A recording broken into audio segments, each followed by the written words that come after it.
सुबह मेरी आंख एक अजीब से शोर से खुली। सर्दी इतनी तेज थी कि लिहाफ छोड़ने का मन ही नहीं कर रहा था, लेकिन बाहर से आती आवाजें मुझे मजबूर कर रही थी कि उठकर देखूं। शॉल ओढ़कर दरवाज़ा खोला तो देखा सामने मोहल्ले के लोग इकट्ठा थे। सबकी नज़रें नीचे किसी चीज़ पर जमी हुई थीं।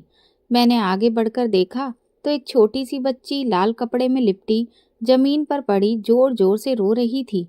एक औरत बोली, पता नहीं किसका पाप है जो रात के अंधेरे में यहाँ छोड़ गई। दूसरी ने कहा, जरूर किसी ने इश्क मोहब्बत में मुंह काला किया होगा और नाजायज औलाद को मंदिर के पुजारी के दरवाजे पर फेंक दिया।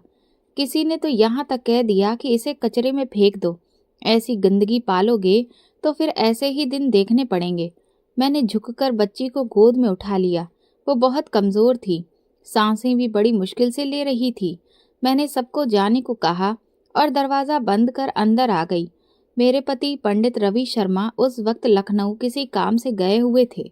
मैंने सोचा उनके आने पर बताऊंगी, लेकिन दिल के किसी कोने में जानती थी कि वो कभी इस बच्ची को नहीं अपनाएंगे। मेरी शादी को 15 साल हो गए थे, पर मेरी किस्मत में औलाद नहीं थी। हर इलाज करवा लिया, हर मंदिर मन्नत मांगी, लेकिन नतीजा जैसे का तैसा ही रहा। उस बच्ची को देखते ही मेरे दिल में अजीब सा अपनापन आ गया, जैसे बरसों से खाली आंगन में रौनक लौट आई हो। अगले 3 दिन मैंने उस बच्ची की देखभाल ऐसे की जैसे वो मेरी ही औलाद हो। चौथे दिन पंडित रवि शर्मा लौटे। जैसे ही घर में आए और बच्ची को देखा तो उनके चेहरे का रंग बदल गया। उन्होंने ऊंची आवाज में पूछा, ये कौन है? मैंने धीरे से कहा, सुबह दरवाजे पर मिली थी, बहुत बीमार थी, मुझे लगा भगवान की तरफ से भेजी है। उन्होंने गुस्से में कहा, तुम्हें किसने हक दिया बिना पूछे किसी का बोझ घर लाने का? अपनी औलाद तो कोई ऐसे नहीं छोड़ता। मैंने कहा, आप धर्म के आदमी हैं, इस तरह कैसे बोल सकते हैं? पंडित रवि शर्मा ने नजरें फेर ली और बोले, ये बच्ची यहाँ एक दिन भी नहीं रहेगी। मैं चुप हो गई, लेकिन रात को बच्ची को सीने से लगाए सोचती रही, अगर मैं भी सबकी तरह इसे छोड़ देती तो क्या भगवान मुझसे खुश होते? दिल ने कहा, मैंने जो किया सही किया। अगले दिन उन्होंने सख्ती से कहा, इसे अनाथालय छोड़ आओ।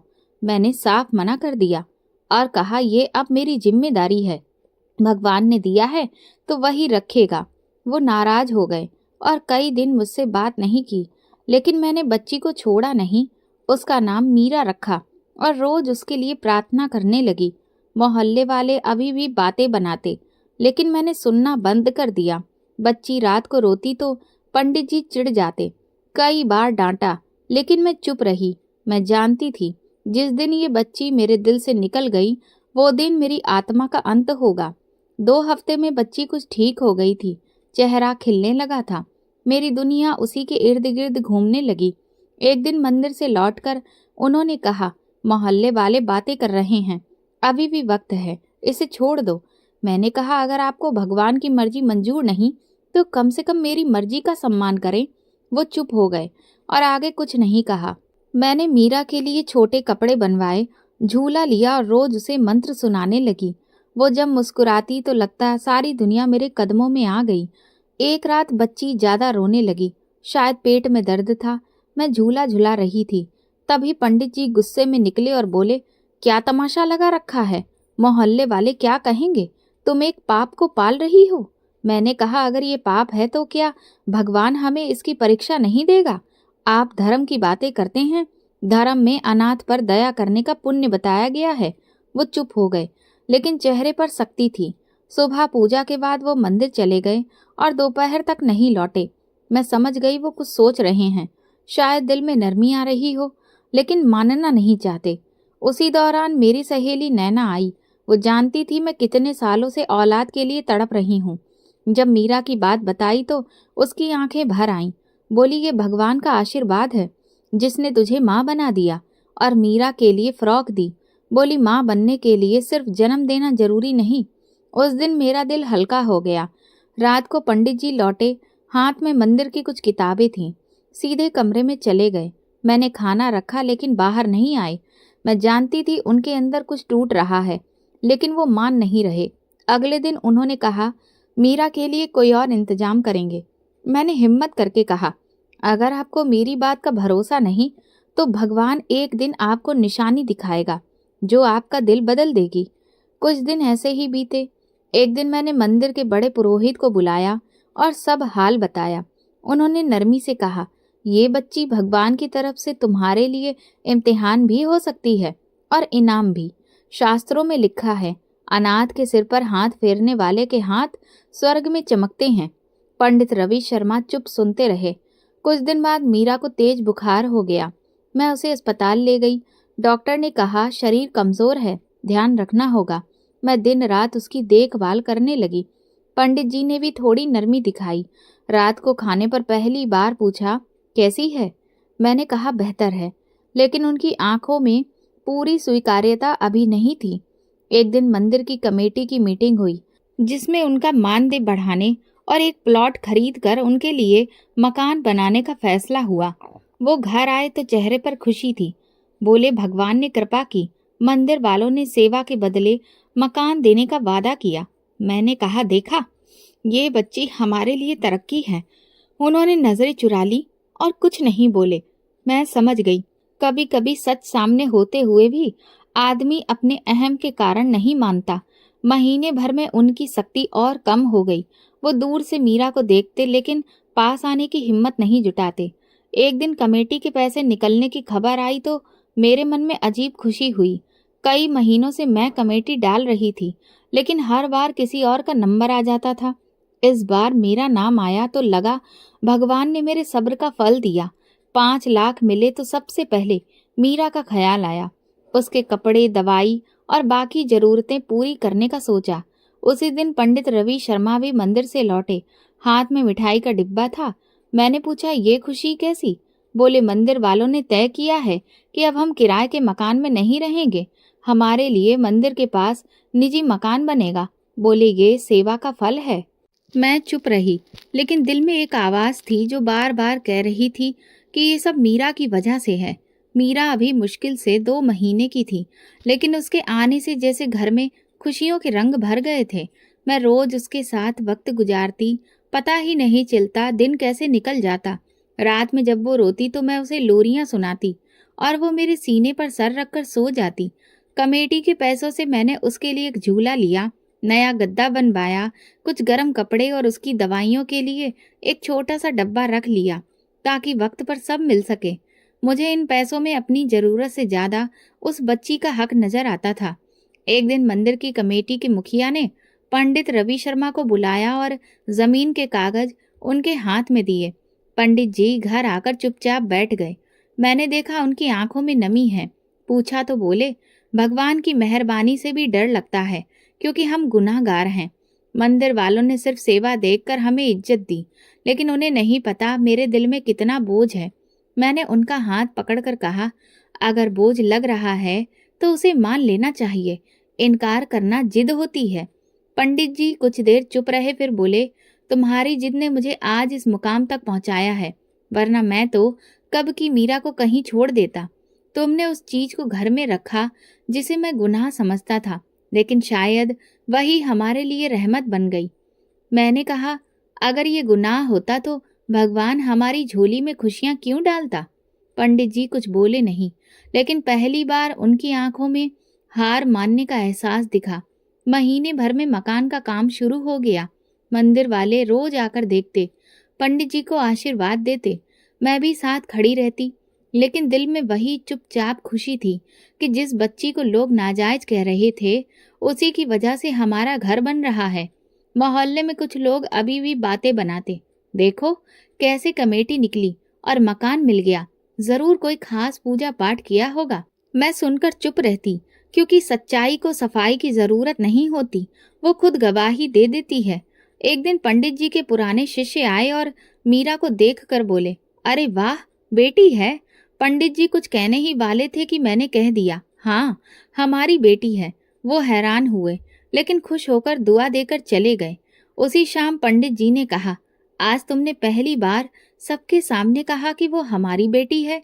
मैंने कहा, जब तुम्हारे दिल में अभी भी जगह नहीं बनी तो मैं किसी के मुंह का लिहाज क्यों करूं? मेरे दिल में वो रहती है और बस वही काफी है। पंडित जी थोड़ी देर चुप रहे, फिर धीरे से बोले, शायद तुम सही हो, शायद वो सच में हमारे लिए खुशनसीब है।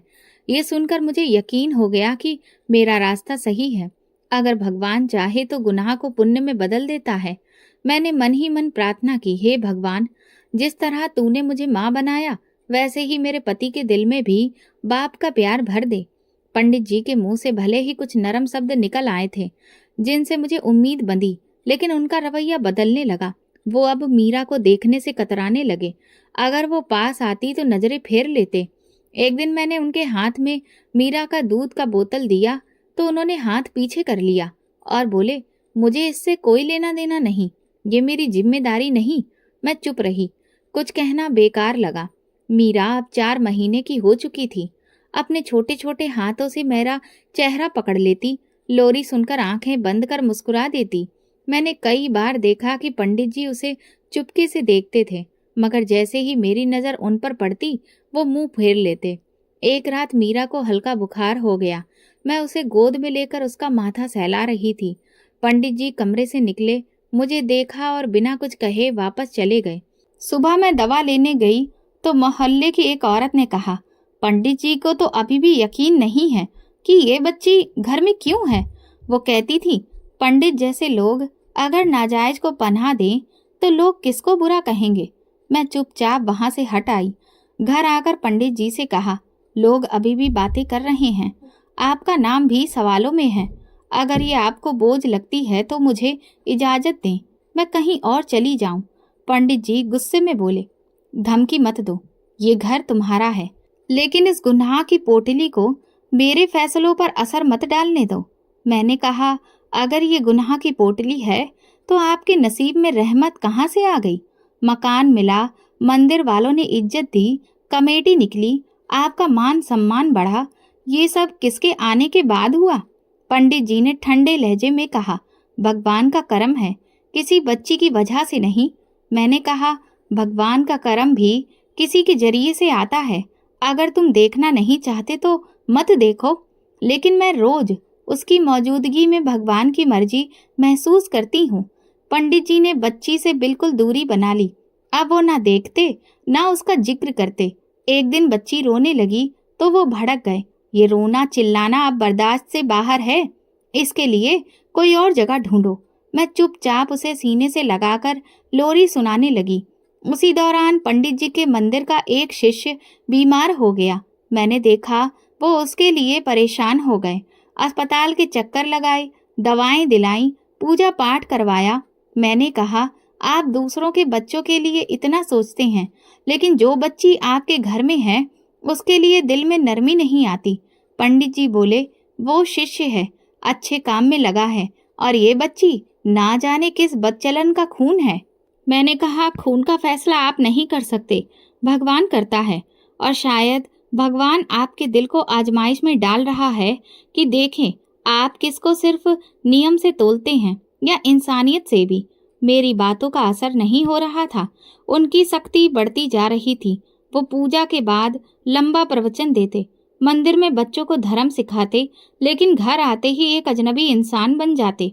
मीरा रेंगने लगी थी और पंडित रवि शर्मा के कदमों की तरफ बढ़ती थी, लेकिन हर बार वो उसे नजरअंदाज करते या उससे बचने की कोशिश करते।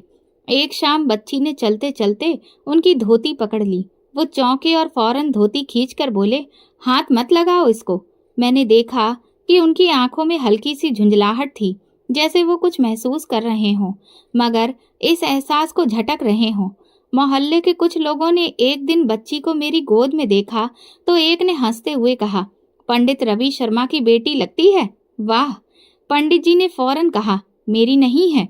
मैंने खामोशी से बच्ची को सीने से लगा लिया और दिल ही दिल में सोचा, जिस बच्चे को आप दुनिया के सामने अपनाने से इनकार करते हैं, वही बच्चा एक दिन आपकी पहचान बनेगा। दिन ऐसे ही गुजरते गए।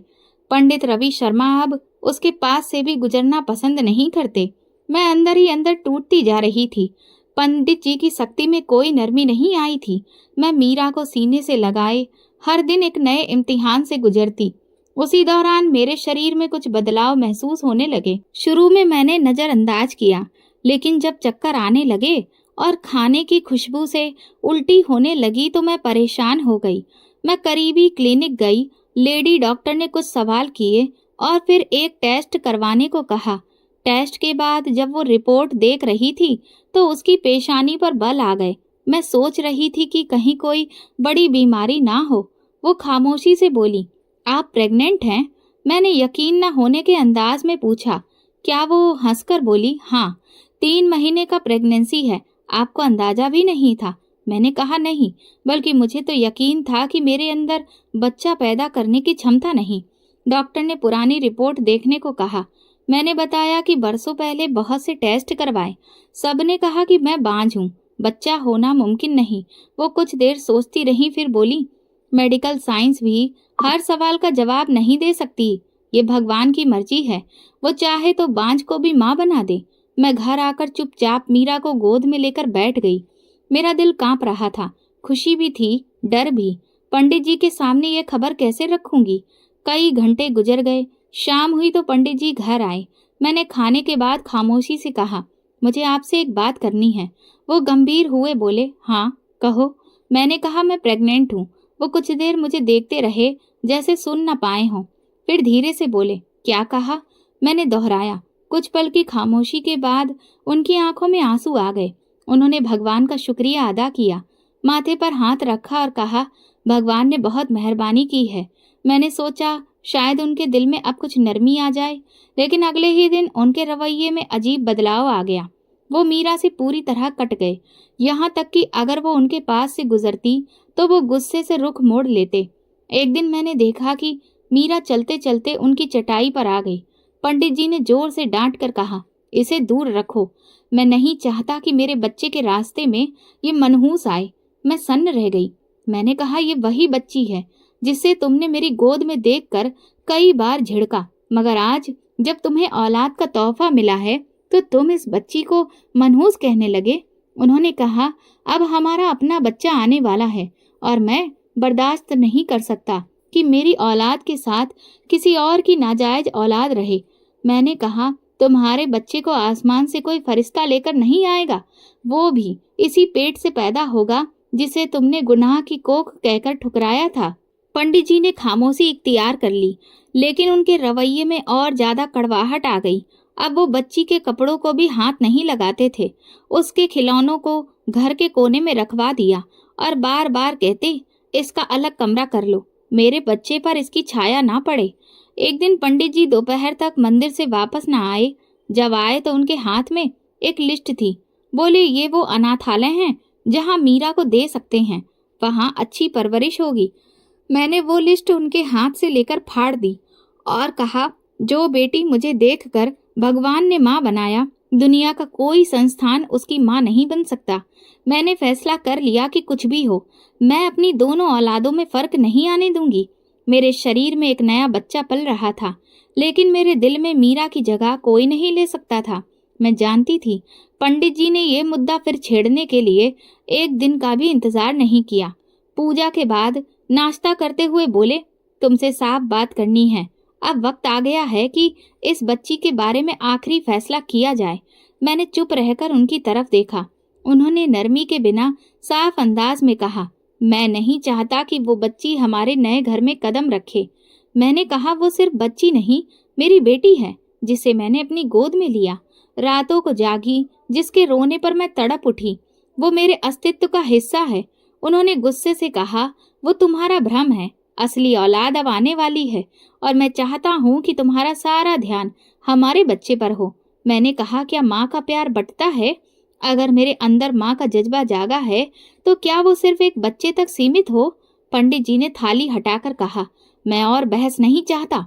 या वो बच्ची इस घर से जाएगी या फिर। मैंने सुना और चुप रही, क्योंकि मेरे पास कहने को कुछ नहीं बचा था। अगले कई दिन वो मुझसे बात नहीं करते थे। मीरा को मेरे कमरे में कैद कर दिया गया था। जब वो बाहर निकलती, पंडित जी रास्ता बदल लेते या वापस पलट जाते। मैं प्रेगनेंसी की आखिरी स्टेज में थी। शरीर भारी हो रहा था, लेकिन असली बोझ दिल पर था। बच्ची दिन ब दिन बड़ी हो रही थी। अब वो रेंगते रेंगते मेरे पीछे आ जाती, कभी बोलने की कोशिश करती, कभी माँ बोल देती। माँ शब्द सुनकर दिल को सुकून मिल जाता। लेकिन एक दिन पंडित जी ने सुन लिया तो गुस्से में बोले, इसे मत सिखाओ कि तुम्हें माँ कहे। तुमने सिर्फ इसे उठाया है, जना नहीं। मेरे लिए ये लफ्ज किसी तीर से कम नहीं थे, लेकिन मैं चुप रही क्योंकि मुझे पता था कि बहस से दिल नहीं बदलते। मोहब्बत के लिए सब्र करना पड़ता है। एक दिन मोहल्ले की एक औरत आई और धीरे से कहने लगी कि पंडित रवि शर्मा की पाठशाला में बातें हो रही हैं कि वो इस बच्ची को घर से निकालने की सोच रहे हैं। लोग सवाल कर रहे हैं कि अगर वो पंडित होकर इतने सख्त दिल हैं तो बाकी लोग नरमी कहाँ से सीखेंगे। मैंने ये बात पंडित रवि शर्मा से कही तो उन्होंने गुस्से में दरवाज़ा बंद कर लिया। बोले, लोगों को तुमने जवान दी है, तुम ही मेरी बातें उनके कानों तक पहुंचाती हो। मैंने कहा, मैंने कुछ भी नहीं कहा। जो तुम्हारे काम में देख रहे हैं वही तो बोल रहे हैं। उसी रात जब मैं बच्ची को सुला रही थी, पंडित जी कमरे में आए और बोले, आखिरी बार कह रहा हूँ, कल इसे किसी संस्थान में छोड़ आना। तुम्हारी हालत भी ऐसी नहीं कि 2 बच्चों का बोझ उठा सको। मैंने कहा, अगर मेरे दिल ने एक को कबूल किया तो दूसरा भी भगवान की तरफ से होगा और दोनों मेरे लिए बराबर होंगे। उन्होंने कुछ देर मुझे देखा, फिर बोले, जो जिद कर रही हो उसका अंजाम तुम ही देखना। अगले दिन पंडित जी ने रिक्शा बुलवाया और कहा, चलो इसे लेकर चलते हैं। मैंने मीरा को सीने से लगाकर कहा, मैं इसे ले जा तो सकती हूँ, लेकिन किसी अजनबी के हवाले नहीं कर सकती। वो बोले, फिर तुम अपने होने वाले बच्चे के साथ भी इंसाफ नहीं कर रही। मैंने चुपचाप बच्ची को लपेटा और दरवाजे तक गई, लेकिन कुछ पल बाद वापस मुड़ आई और बोली, मुझे अपनी ममता पर शक नहीं, लेकिन तुम्हारी नफरत ने मेरे कदम रोक लिए हैं। मैं ये कदम तभी उठाऊंगी जब मेरे दिल में जरा सा भी शक होगा कि ये बच्ची मेरे लिए आजमाइश है। अभी तक तो ये मेरी रहमत है। पंडित जी ने दरवाज़ा बंद किया और बोले, फिर याद रखना, अब मैं इस बच्ची के लिए कोई नरमी नहीं दिखाऊंगा। मेरी तरफ से ये इस घर में नहीं है। मैंने ससुराल वालों से मशवरा करने का सोचा। फ़ोन पर अपनी बड़ी ननद से बात की और पूरी बात बताई। वो चुप हो गई, फिर बोली, बहन, माँ बनना आसान है, लेकिन किसी और के बच्चे को गोद लेकर माँ बनना सिर्फ नसीब वालों के बस की बात है। तेरी इज्जत मेरे दिल में और बढ़ गई। उनकी बात ने मुझे हिम्मत दी। एक दिन मीरा ने पंडित जी के सामने खिलौना रख दिया। उन्होंने सख्त लहजे में कहा, इसे यहाँ से ले जाओ। बच्ची डर कर मेरी तरफ भागी और मेरी गोद में छुप गई। मैंने उसे कसकर पकड़ लिया और मन में कहा, जिस दिल में भगवान की तरफ से आई अमानत के लिए जगह नहीं, वो दिल कभी पूरा नहीं हो सकता। अब मैंने ठान लिया था कि चाहे कुछ भी हो जाए, मैं अपनी ममता पर आंच नहीं आने दूंगी। मेरी ममता किसी रिश्ते पर निर्भर नहीं है। इन दिनों मैं घर की सफाई में लगी हुई थी। गर्भावस्था आखिरी महीने में थी। शरीर के साथ दिल भी भारी रहता था, लेकिन जब भी मीरा को देखती अंदर से हिम्मत मिलती थी। उस दिन पंडित जी किसी धार्मिक कार्यक्रम के लिए शहर से बाहर गए हुए थे। मैंने सोचा कमरे और स्टोर की सफाई पूरी कर लूं ताकि नए बच्चे के आने से पहले सब ठीक हो जाए। स्टोर में पुराने कपड़ों की गठरी पड़ी थी जो सालों से नहीं खुली थी। मैंने गठरी खोली, कपड़े एक एक करके निकालने लगी। उन्हीं में वही लाल चादर थी जिसमें मीरा लिपटी हुई दरवाजे पर मिली थी। मैं कुछ पल उसे हाथ में थामे खामोश रही। वो चादर वक्त का पुराना गवाह थी जिससे मेरा रिश्ता भावनाओं से जुड़ा था। चादर झाड़ रही थी कि एक पर्ची जमीन पर गिर गई। मैंने पर्ची उठाई, सोचा कोई पुरानी रसीद होगी, लेकिन जैसे ही नजर पड़ी तो दिल की धड़कन रुक गई। लिखा था, ये आपकी बेटी है। मैं आप पर बोझ नहीं डालना चाहती, लेकिन मेरी जिंदगी खत्म हो रही है। कैंसर आखिरी स्टेज पर है। मैंने ये चादर आपके दरवाजे पर इस उम्मीद में रखी है कि शायद आप इसे अपना लें। अगर ये पर्ची कभी सिमरन के हाथ लगे तो उसे बता देना कि ये बच्ची आपकी दूसरी पत्नी की आखिरी निशानी है। मेरे हाथ कांपने लगे और आंखों के सामने सब घूमने लगा। मैं फर्श पर बैठ गई। मीरा का छोटा सा चेहरा आंखों में घूमने लगा। वो बच्ची जिसे मेरे घर वाले हर दिन गुनाह कहते रहे, नाजायज का ताना देते रहे, वो तो उनकी अपनी सगी औलाद निकली। मैं देर तक स्टोर में बैठी रही। न रोना आया, न आवाज निकली, जैसे अंदर की सारी दुनिया चुप हो गई हो। मैंने पर्ची सीने से लगाई और फिर चादर को लपेटकर वापस रख दिया, जैसे कोई पवित्र चीज हो। शाम को पंडित जी लौटे। उनके चेहरे पर थकान थी। मैंने बात छेड़ी नहीं, बस कहा, आपसे अकेले में बात करनी है। वो चौंक कर बैठे। मैंने धीरे से चादर और पर्ची उनके सामने रखी और कहा, ये आज स्टोर साफ करते वक्त मिली है, पढ़ लीजिए और फिर खुद सोचिए कि आप किसके साथ कैसा सुलूक कर रहे थे। पंडित जी ने पर्ची उठाई और पढ़ते पढ़ते उनका चेहरा बदलने लगा। वो खामोश हो गए। कुछ देर पर्ची को ऐसे घूरते रहे जैसे उसमें उनकी सारी जिंदगी का हिसाब लिखा हो। फिर चादर को हाथ से छुआ और फट से हाथ पीछे खींच लिया। उनकी आंखों में पहली बार वो बेबसी थी जो किसी बड़े पाप के बाद नजर आती है। जिस बच्ची को आप पाप कह रहे थे वो तो आपके ही ब्याह का नतीजा है। आपने मुझसे दूसरी शादी की बात छुपाई, लेकिन इस मासूम का क्या कसूर था जो आपके दरवाजे पर छोड़ दी गई। पंडित जी ने नजरें झुका ली, फिर धीरे धीरे बोलने लगे। उन्होंने बताया कि दिल्ली में एक धार्मिक प्रोग्राम के दौरान उन्हें शादी के लिए मजबूर कर दिया गया।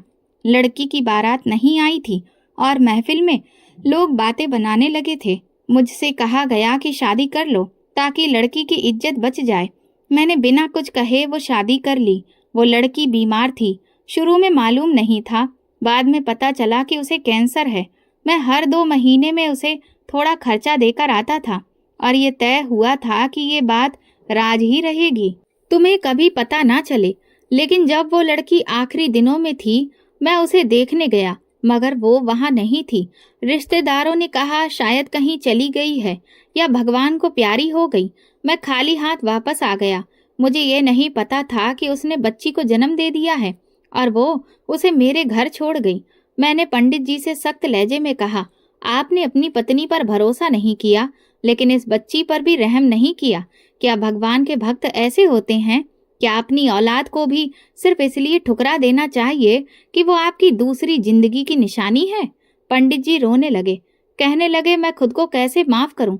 मैंने उसे हर दिन पराया कहा, पाप कहा, तुम्हें रोका, धमकाया, तुम्हारी ममता पर शक किया और वो मेरी अपनी बेटी निकली। मैंने कहा फैसला आपके हाथ में है। आप इसे पाप की पोटली समझकर घर से निकालना चाहते थे। आज बताइए क्या करें? आप ही कहिए। आपकी अपनी बेटी, आपके ब्याह से आपकी नस्ल उस घर से निकाल दें? पंडित जी कुछ नहीं बोल सके। वो कुर्सी पर बैठे रहे, चेहरा हाथों में छुपा लिया। मैंने पर्ची उनके सामने रखी और कहा, जिस दिन ये चादर आपके दरवाजे पर रखी गई थी, भगवान ने आपकी परीक्षा शुरू कर दी थी और जिस दिन आपने बच्ची को पराया कहा, उसी दिन भगवान ने आपके दिल को खाली कर दिया। पंडित जी उठे, चादर हाथ में ली और बोले, मैंने बहुत बड़ा पाप किया है। मैंने इस बच्ची को ना सिर्फ ठुकराया बल्कि उस औरत की आखिरी निशानी को भी जमीन पर गिरा दिया। मैंने कहा, ये वक्त माफी का नहीं, सुधार का है। ये बच्ची अभी भी आपको बाप कहने को तैयार है। बस दिल का दरवाजा खोलिए। वो मासूम है और भगवान ने उसके जरिए हमें इज्जत, घर, औलाद सब कुछ दिया है। उसी वक्त मीरा रेंगती हुई अंदर आ गई और आकर पंडित जी के पैरों से लिपट गई। वो उसके नन्हे हाथों को देखते रहे और फिर धीरे से उसे उठाया, सीने से लगाया और बेइंतहा रो पड़े। पंडित जी ने जब मीरा को गोद में उठाया तो उनके चेहरे पर वो नरमी लौट आई थी जो बरसों पहले कहीं खो गई थी। वो उनके बालों में हाथ फेरते रहे मगर कुछ बोले नहीं। मैं खामोशी से दोनों को देखती रही। कई पल ऐसे ही गुजर गए। फिर वो बच्ची को मेरे हवाले करके कमरे के एक कोने में जा बैठे, माथे पर हाथ रखे देर तक चुप रहे। पंडित जी के मुंह से दूसरी शादी की बात सुनकर मैं अंदर से जैसे खाली हो गई। मैं कमरे में वापस गई, मीरा को गोद में लिया और खुद को संभालने की कोशिश की। पंडित जी कई बार मेरे पास आकर बात करना चाहते थे मगर मैंने कोई जवाब नहीं दिया। मेरा गुस्सा होंठों तक था लेकिन मैं चुप रही। मैं जानती थी कि अगर बोलना शुरू किया तो शायद ऐसे शब्द निकलेंगे जो वापस नहीं लिए जा सकते।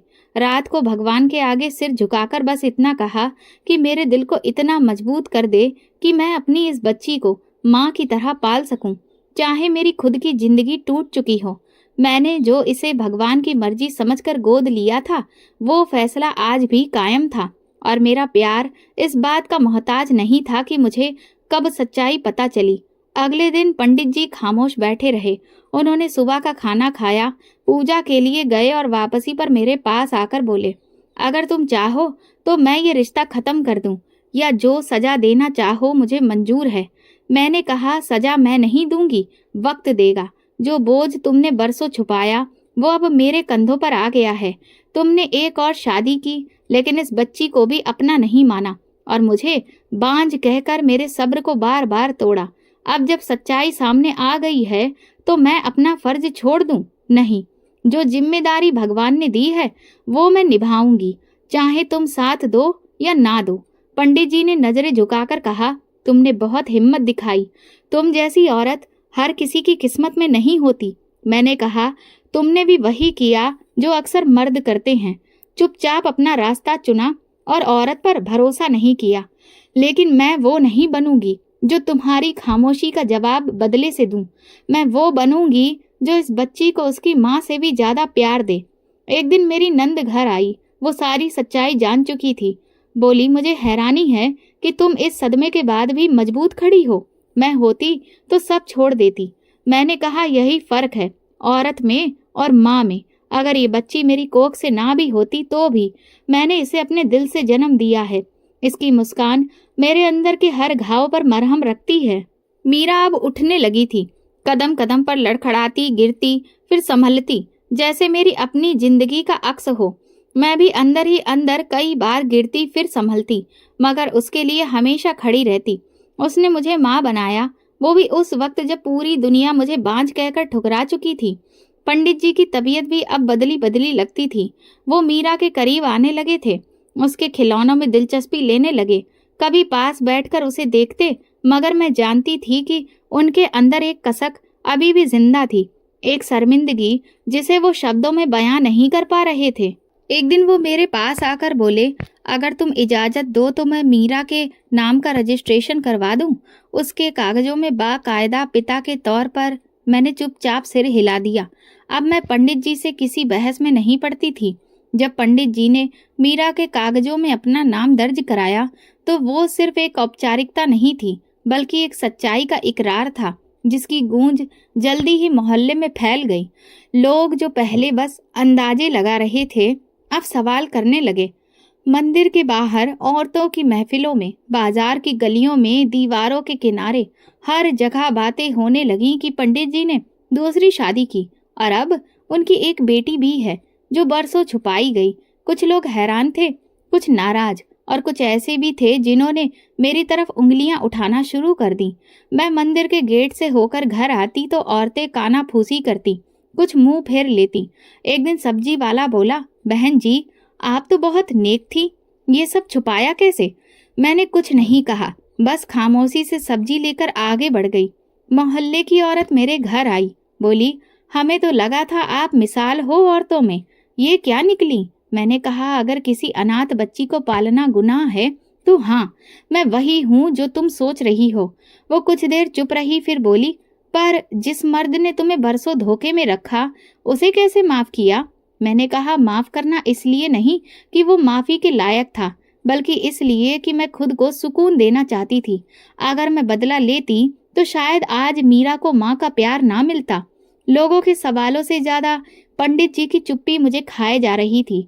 वो घर आकर चुप रहते, मंदिर जाते, पूजा कराते, मगर आंखों में हमेशा शर्मिंदगी झलकती। एक दिन मैंने कहा, अगर अब सबको पता चल ही गया है तो छुपने का क्या मतलब? मंदिर के लोगों से बात करो, सफाई दो। उन्होंने सर झुका के कहा, मैं रोज अंदर से टूट रहा हूँ, लेकिन तुम्हारे जितना हौसला मुझ में नहीं है। इस बीच मेरी प्रेगनेंसी के आखिरी दिन शुरू हो गए थे।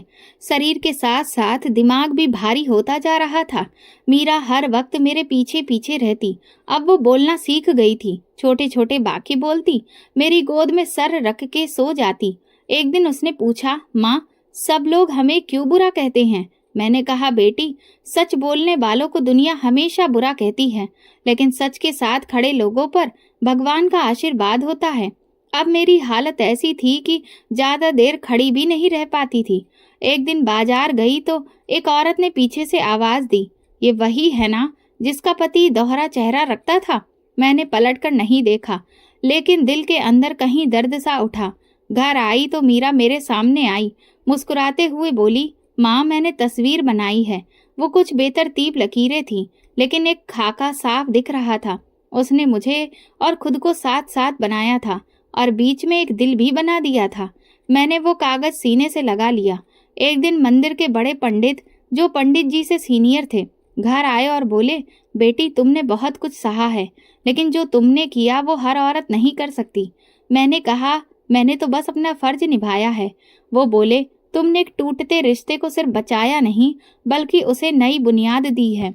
ये बच्ची तुम्हारी अपनी औलाद ना भी हो, लेकिन तुमने इससे जो रिश्ता बनाया है वो असली खून के रिश्ते से भी गहरा है।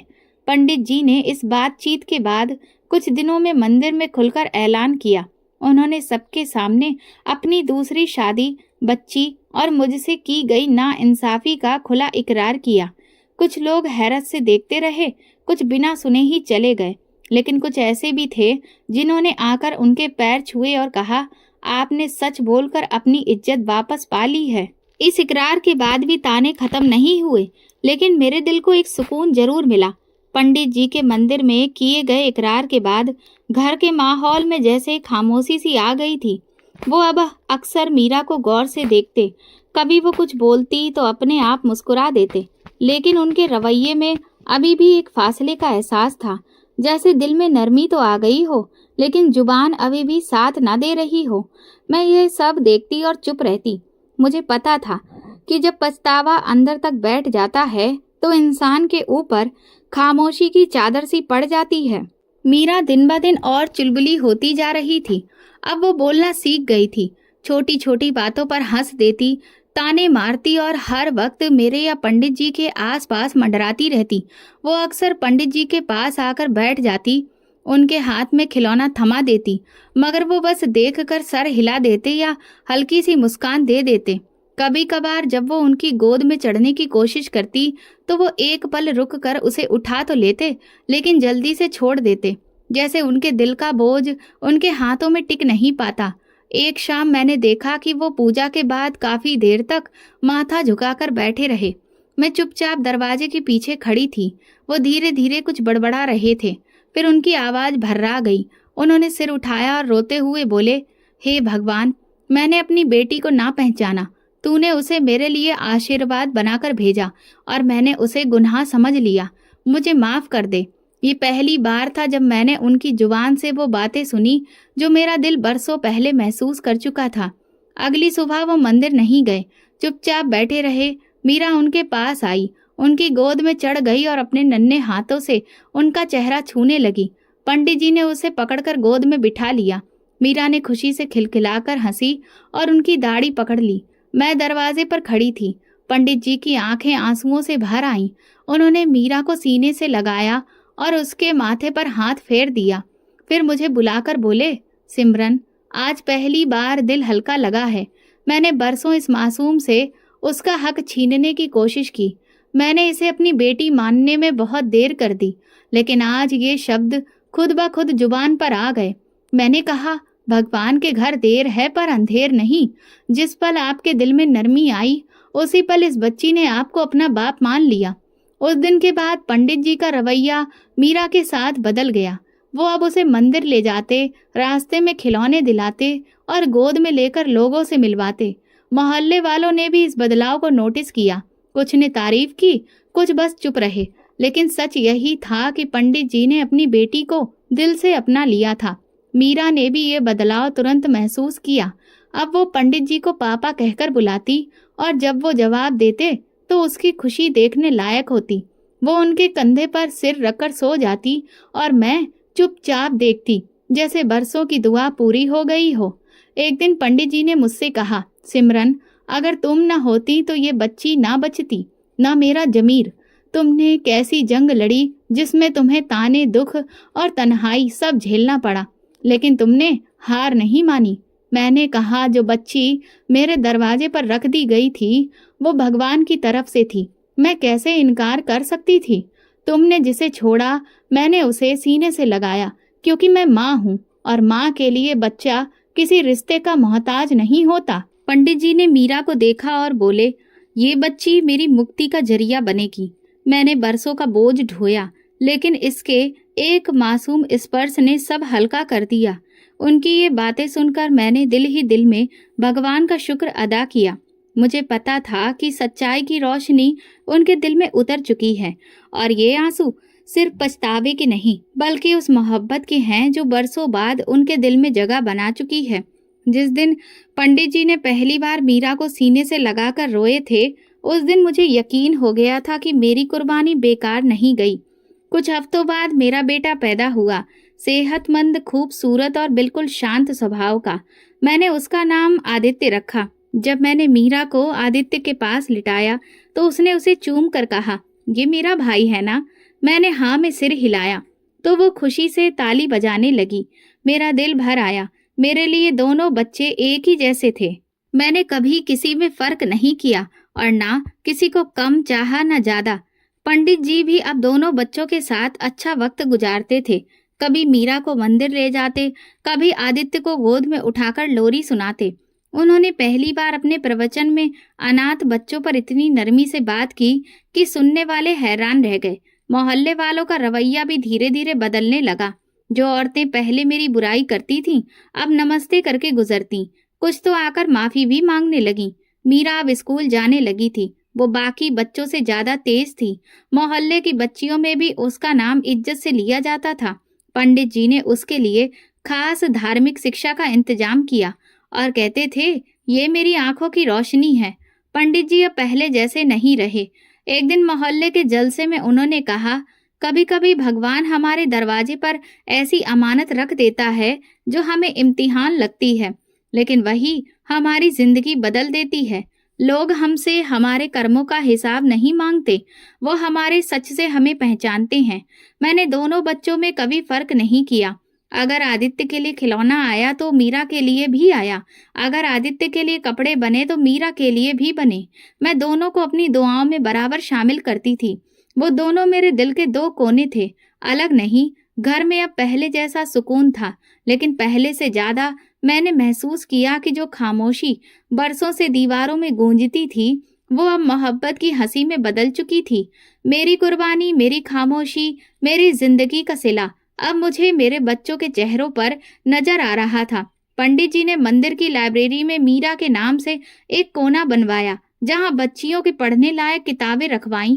उनका कहना था कि मेरी बेटी सिर्फ धार्मिक विदुषी नहीं बनेगी, वो विद्वान बनेगी और आध्यात्मिक और दुनियावी दोनों ज्ञान से खुद भी रोशन होगी और दूसरों को भी रोशन करेगी।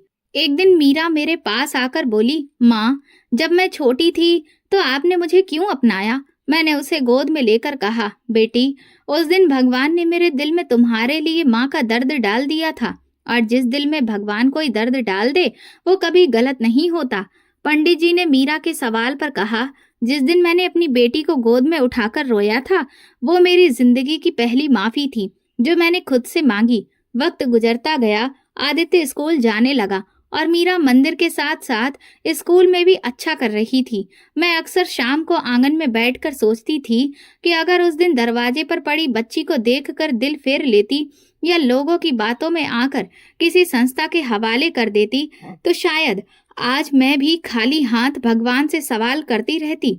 पंडित जी अब मीरा को पूरी तरह अपनी बेटी मानते थे। वो उसके साथ बैठकर पढ़ाई करवाते, गलती करने पर प्यार से समझाते। कभी मंदिर ले जाकर श्रद्धालुओं से गर्व से कहते, ये मेरी बेटी मीरा है। एक दिन मीरा ने मुझसे पूछा, माँ, क्या मैं आपकी अपनी नहीं हूँ? मैंने उसका चेहरा थाम कर कहा, बेटी, अगर माँ बनना सिर्फ जन्म देने से होता तो भगवान माँ का दर्जा इतना ऊंचा ना करता। मैंने तुम्हें अपने दिल से जन्म दिया है और दिल की कोख जिस्म की कोख से ज्यादा पवित्र और मजबूत होती है। मैंने दोनों बच्चों को बराबर प्यार दिया, बराबर पाला, उनके बीच कभी फर्क नहीं आने दिया। मैं जानती थी अगर मोहब्बत में कमी की तो वो मेरी भक्ति को खा जाएगी। भगवान के दिए इम्तिहान में सिर्फ जुबान से पास नहीं होते, अमल से साबित करना पड़ता है कि तुम उसके फैसले से खुश हो। वक्त का पहिया घूमता रहा। मीरा बड़ी हो गई, धार्मिक विदुषी बनी और अब ऊंची शिक्षा ले रही है। आदित्य भी धर्म और दुनिया दोनों में आगे बढ़ रहा है। मैं आज भी सोचती हूँ कि जिस दिन मेरे दरवाजे पर वो नन्ही जान पड़ी थी, अगर मैंने उसे बोझ समझकर छोड़ दिया होता तो ना मैं माँ बनती ना औरत, बस पत्थर बनकर रह जाती। ये कहानी सिर्फ मेरी नहीं, हर उस औरत की है जो अपनी ममता को किसी रिश्ते की मोहताज नहीं बनने देती। जो किसी बच्चे के सिर पर हाथ रखती है तो भगवान उसके सिर पर अपना साया रखता है और ये संदेश हर उस शख्स के लिए है जो रिश्तों को सिर्फ खून से तोलता है। भगवान के यहाँ नियत का खून ज्यादा पवित्र होता है और यही मेरी जिंदगी का सच है, यही मेरी कहानी का अंजाम। जो दुख तुम्हें दूसरों का लगता है वही तुम्हें भगवान के करीब ले जाता है।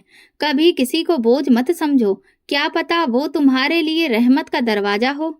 दोस्तों, आप किस शहर से हमारी ये कहानी सुन रहे हैं, कमेंट में बताएं।